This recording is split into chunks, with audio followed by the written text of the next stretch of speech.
Thank you for joining us again and welcome back to our channel. If you are joining for the first time, we always appreciate your time.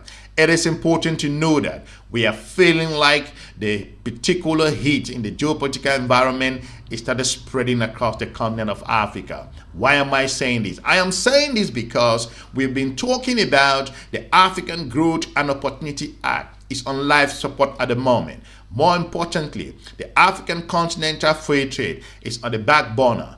We want to see that rejuvenated again and to give African countries a place on the table. These are critical times in the continent of Africa's history, and the continent must come together and work together and look for options. The geopolitical partners can no longer, will not be able in the next 5 years accommodate African products, African export, because at this time, what the continent of Africa must have learned from the pandemic and the Russian-Ukrainian war is that you do not have to rely on your geostrategic partner. The United States of America at the moment is practicing protectionism and nationalistic tendency. This does not sit well across the continent of Africa. Why am I saying this? I'm saying this because the continent of African nations have come to the realization that it is about time to charter a new path in their history, to look for new strategic partner, but more importantly, to work together, because that's the only way for survival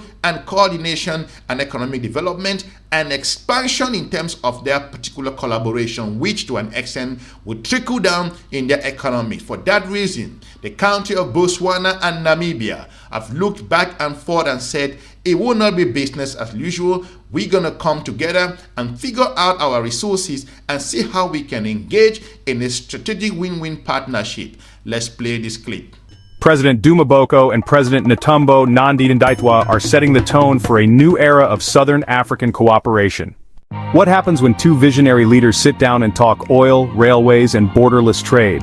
A blueprint for regional transformation. In a warm welcome in Gaborone, Botswana's President Duma Boko greeted Namibian President Netumbo Nandi-Ndaitwah with a clear message. The time for bold regional action is now. The two leaders agreed, it's time to remove trade blockages, ease border movements, and make sure the people of Southern Africa feel the benefits of cooperation. One of the biggest talking points? Namibia's massive oil and gas discoveries.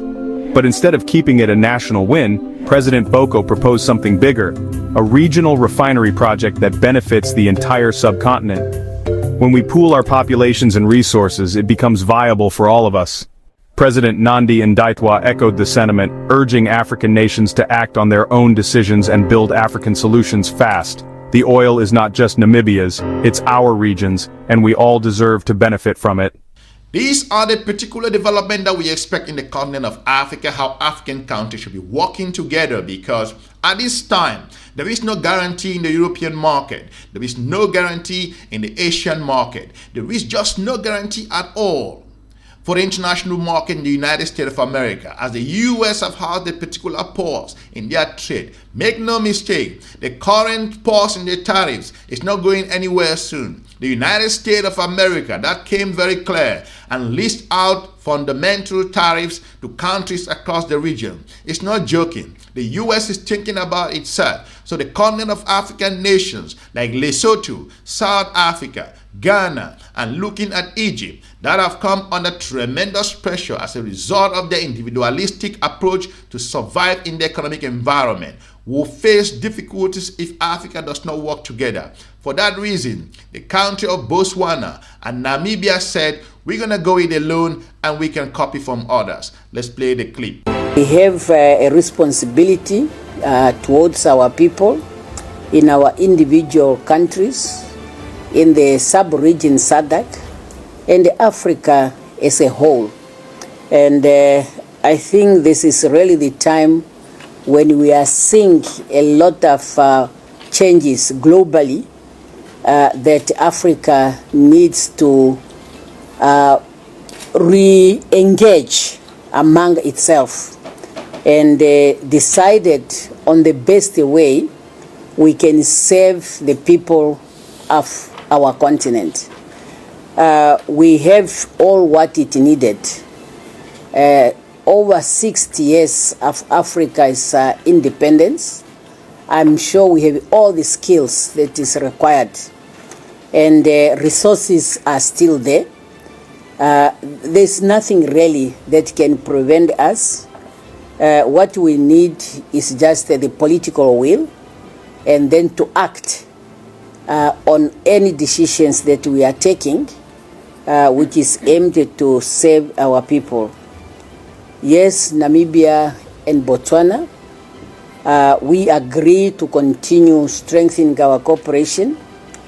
The railway, as you have mentioned, Mr. President, is very critical as an economic driver. Now that Namibia has oil and gas, we cannot claim this to be a Namibian resources. It's a resources in our region. It's a resource in the neighborhood, and we can all benefit from it. Great initiative from the country of Botswana and Namibia, because it's a critical time. If you look at the university graduates coming out, the abundance of natural resources across the continent of Africa, the soil is rich. What do you do with that? Do you gonna just remove all of these minerals and export to your geopolitical partner that do not to an extent perceive you as equal in business? This is problematic. That's why we see the country of Ghana came to an extent and said they're going to nationalize a number of their gold mines. Again, we've seen different countries across the continent banning a particular or reducing the amount of export in certain minerals. These are challenging times in the continent of African history. The pressure is building. For that reason, the leaders of these two countries have seen this to an extent. They have looked down the horizon that the future may be bleak if we do not make incredible moves. That's the reason why they have decided that this economic partnership is of a win-win aspect, and some African countries can copy from this particular option that they are offering. Let's roll the clip. Both presidents emphasized revitalizing railway infrastructure between the two nations. The goal: unlock trade, boost industrial capacity, and connect more communities to opportunity. Wrapping up the talks, President Boko reinforced the broader mission. We have begun. Even our predecessors in the offices that we now occupy had started some steps in the direction of facilitating free movement of goods and persons between the two countries. We need to build on these initiatives and strengthen and deepen them so that our people are able to travel freely and goods move more swiftly, more smoothly, more quickly,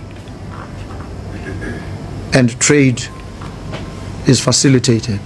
We therefore will need to remove all blockages and barriers to trade, the flow of trade.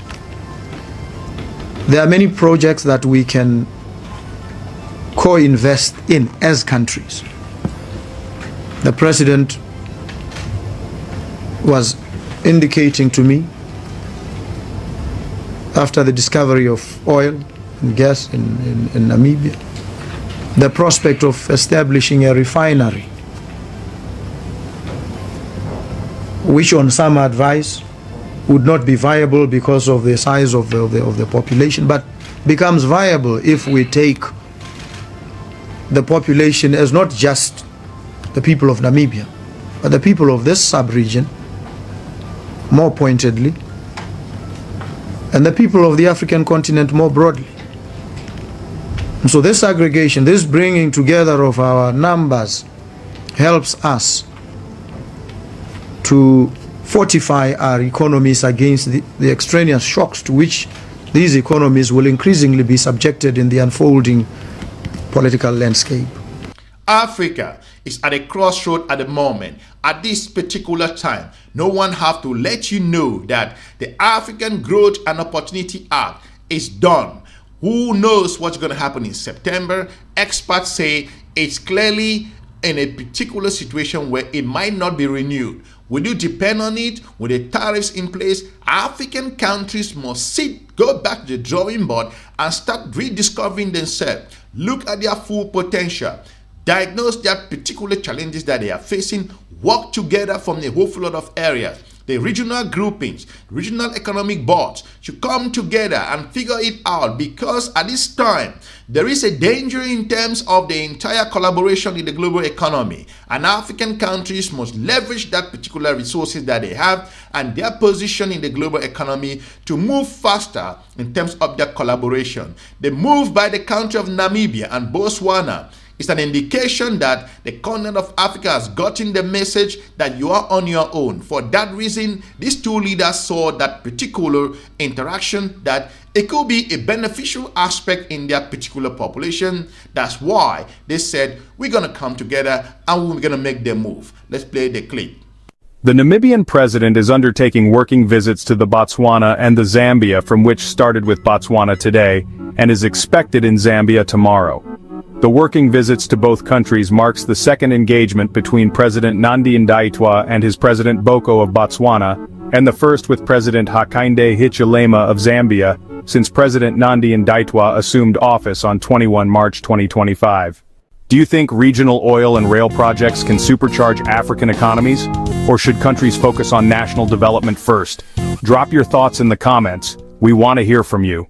If this gave you hope for Africa's future, from energy to infrastructure, Botswana and Namibia just made it clear. Africa's rise depends on collaboration, not competition. And with leaders like Boko and Nandi Ndaitwah driving the vision, the continent's next chapter could be its most united yet.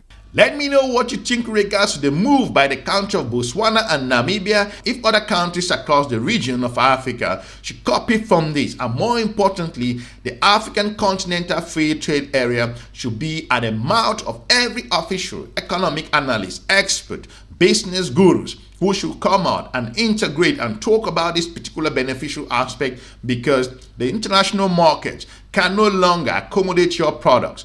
We do have some interesting geopolitical partners who have decided to import products from the continent of Africa, buy at a specific rate. However, African countries must first of all become more self-sufficient, and you can export the rest. For now, we will be looking forward to meeting you soon in our next episode. We encourage you to watch some other informative video on our YouTube channel, and have a pleasant day. Bye-bye.